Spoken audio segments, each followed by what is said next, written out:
Assalamualaikum warahmatullahi wabarakatuh. Selamat datang di channel Kabar CPNS P3K Kesehatan. Semoga teman sejawat dilindungi oleh Tuhan Yang Maha Esa. Teman sejawat yang baru tahu channel ini, silakan subscribe dan bunyikan tombol loncengnya agar tidak ketinggalan informasi tentang kabar CPNS dan P3K yang terbaru. Oke teman-temanku sekalian yang berbahagia, ini ada sebuah informasi teman-teman ya. Ini dari klikpendidikan.com teman-teman ya. Surat usulan mengenai pengadaan CPNS 2023 telah dikeluarkan oleh Kementerian PANRB teman-teman ya.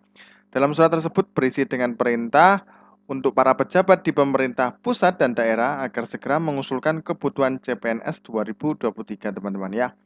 Akan tetapi, di surat tersebut juga dikatakan bahwa tenaga kesehatan sudah menjadi prioritas untuk menjadi P3K pada penerimaan CPNS 2023 ini teman-teman ya.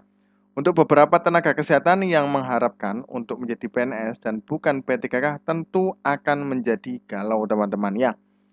Nah, kemudian karena meski P3K merupakan ASN tapi berbeda dengan PNS yang sudah tidak terikat dengan kontrak teman-teman ya. Sebuah informasi saja teman-teman ya, memang kalau P3K yang nantinya kalau teman-teman lolos nanti akan tetap dikontrak. Sistemnya kontrak teman-teman ya. Maksimal nanti 4 tahun ya, nanti akan diperpanjang sesuai dengan kinerja teman-teman ya. Kalau PNS tidak terikat dengan kontrak. Jadi selama dia masih hidup dan tidak mengundurkan diri, maka dia bisa langsung tetap bekerja teman-teman ya. Kemudian tapi peluang besar yang diberikan kepada tenaga kesehatan adalah P3K teman-teman ya, bahkan merupakan prioritas. Kalau kamu yang juga seorang nakes, gimana nih perasaannya untuk pembukaan CPNS tahun 2023 ini? Apakah masih excited? Nah, tentu peluang P3K ini merupakan hal yang sangat baik karena dibandingkan dengan nakes yang masih bekerja sebagai tenaga honorer teman-teman ya. Jadi nanti memang untuk P3K tahun ini itu adalah khusus tenaga kesehatan dan guru teman-teman ya. Untuk CPNS itu tidak bisa teman-teman ya. Nah, oke, kita lihatkan untuk suratnya teman-teman ya. Jadi ini teman-teman ya, tertanggal 14 Maret 2023 langsung dari Menpan RB teman-teman ya. Sifatnya segera ya.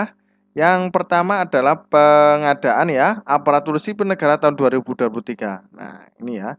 Semuanya untuk kepegawaian instansi pusat dan daerah teman-teman ya, pejabat pembina kepegawaian instansi daerah dan pusat teman-teman ya. Oke, kita akan garis bawah ya, soalnya sudah kita bahas selalu ya. Coba dibuka di link ya. Di YouTube kami itu sudah kita lihatkan untuk membahas tentang surat isi dari Menpan RB tertanggal 14 Maret ini teman-teman ya. Nah, ini coba kita kerucutkan saja teman-teman ya. Nah, ini untuk instansi pusat, nah ini untuk kebutuhan CPNS hanya pada jabatan di bidang kejaksaan, bidang kehakiman, bidang intelijen, serta tenaga dosen teman-teman ya. Kemudian instansi pusat dapat mengusulkan kebutuhan CPNS dan P3K. Nah ini untuk instansi pusat teman-teman ya.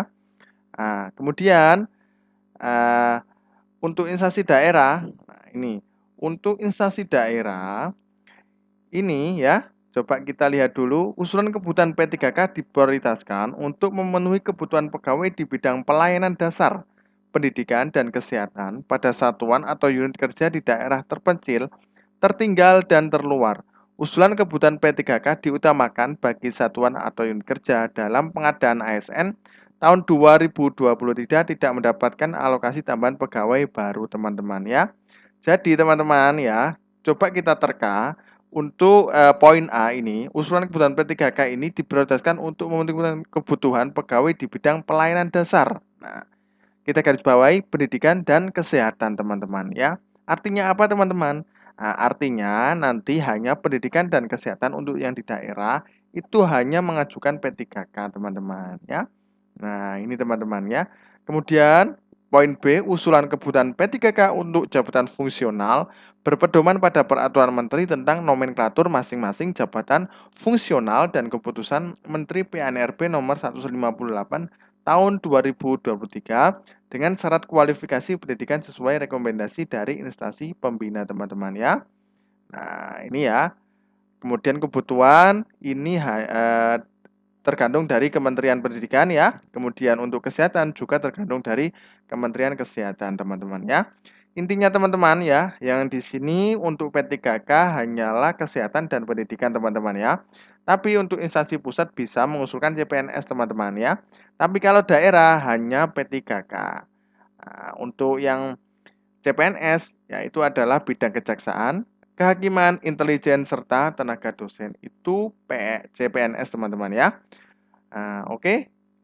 Jadi sudah jelas ya, sangat jelas sekali ya teman-teman ya. Untuk tahun 2023 ini nantinya hanya P3K yaitu adalah pendidikan dan kesehatan teman-teman ya. Untuk CPNS itu hanya bidang kejaksaan, hakim, intelijen, serta tenaga dosen teman-teman ya. Oke, kita kembali lagi ke slide-nya teman-teman ya. Lanjut teman-teman ya. Nah, ini kesejahteraan yang diberikan juga semakin lama semakin baik karena pemerintah telah memfasilitasi dengan apik teman-teman ya. Bahkan pejabat pemerintah daerah diperintahkan untuk segera memberikan usulan tentang kuota penerimaan P3K untuk tenaga kesehatan tanpa mempertimbangkan dana teman-teman ya. Jadi memang untuk pejabat pemerintah diperintahkan untuk segera mengusulkan ya kuota penerimaan P3K tanpa mempertimbangkan dana. Nah, ini. Nah, kalau semuanya dananya dikit, nanti mungkin akan dibantu dari Kemenpan RB ya. Hal tersebut menjadi tenaga kesehatan merupakan bagian yang dibutuhkan oleh negara dan juga masyarakat teman-teman ya.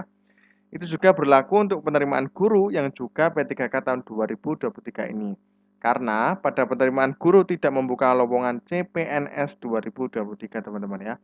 Jadi sangat jelas sekali untuk tenaga kesehatan dan guru atau pendidikan nantinya hanya P3K untuk tahun ini teman-teman ya. Kemudian akan tetapi guru juga merupakan prioritas yang diberikan.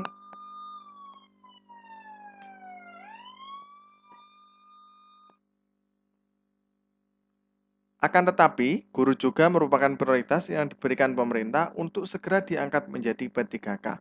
Sehingga dua bidang ini yaitu tenaga kesehatan dan tenaga pendidik merupakan bidang yang sedang sangat diperhatikan oleh pemerintah, teman-teman ya.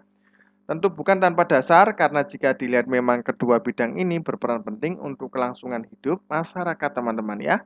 Jadi memang ini sangat penting kesehatan dan pendidikan. Ini tolak ukur di sebuah negara, teman-teman ya. Kemudian tenaga kesehatan yang merupakan pelayan masyarakat di bidang kesehatan, sedangkan guru merupakan tombak ujung kecerdasan anak bangsa, teman-teman ya. Jadi wajar saja jika kedua bidang ini mendapatkan perhatian dan kesejahteraan khusus dari pemerintah pusat, teman-teman ya. Jadi teman-teman sudah jelas ya bahwasanya fix untuk kesehatan dan guru nantinya hanya P3K. Jadi untuk CPNS sabar dulu ya. Nanti untuk perekrutan CPNS kemungkinan nantinya setelah P3K ini rampung semua untuk tenaga honorer teman-teman ya. Nah, untuk umum atau tidak nantinya kita lihat dari keputusan dari Menpan RB teman-teman ya. Oke, terima kasih. Semoga bermanfaat. Terima kasih. Wassalamualaikum warahmatullahi wabarakatuh.